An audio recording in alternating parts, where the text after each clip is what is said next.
updated video, hoping I have sound.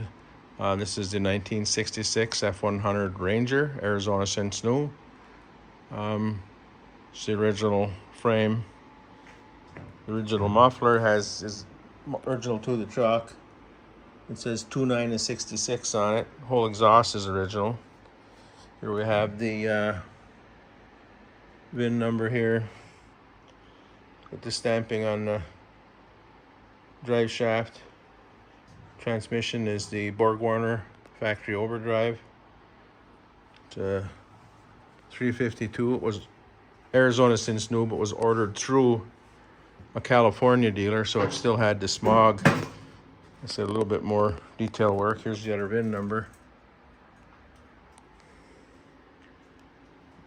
It's going together. Of course, the AC is, a dealer ad, but it does have a Ford compressor, and just the brackets and pulleys for the add-on there were actually gray, so I just put them back that way.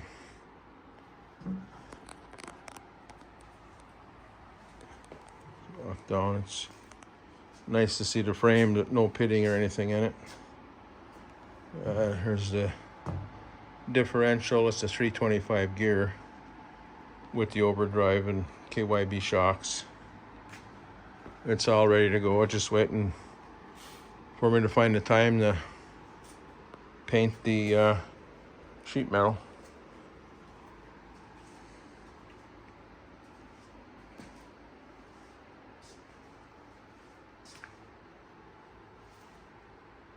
It's a factory mix color on the engine. It's a PPG base clear. Here's the 1966 F100 Ranger. I finally got some kind of decent lighting underneath the on the hoist. It's always so dark in this corner, but just a little sneak peek what we got going here. I think it's looking like it we'll get the cabin bed here as soon as I get them painted. 1966 F100 Ranger. Frame is pretty much buttoned up.